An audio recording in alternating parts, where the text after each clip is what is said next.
diverse le iniziative e i progetti proposti nel corso di questo pomeriggio al sindaco di Montevago. Quale per voi alla fine è quello più importante?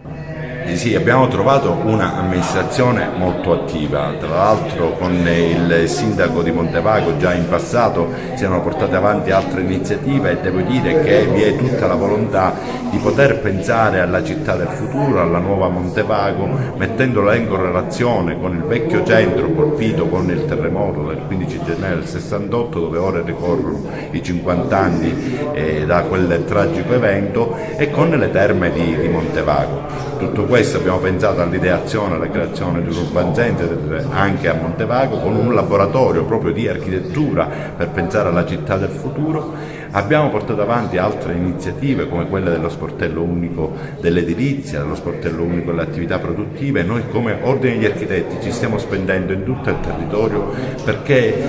siano applicate le norme di cui alla legge 16 e di quel vademecum che abbiamo redatto insieme alla rete delle professioni tecniche e di cui l'amministrazione di Montevago così tanto attenta ha già posto in essere. Ogni qualvolta il territorio rientra al centro dell'interesse di professionisti che si vogliono spendere per rendere bello ciò che ci appartiene, non può che essere accolto positivamente, e mi auguro che da questo incontro di oggi ne possano venire altri propositivi come quello di oggi pomeriggio, per far sì che Montevago possa tornare ad essere una cittadina bella,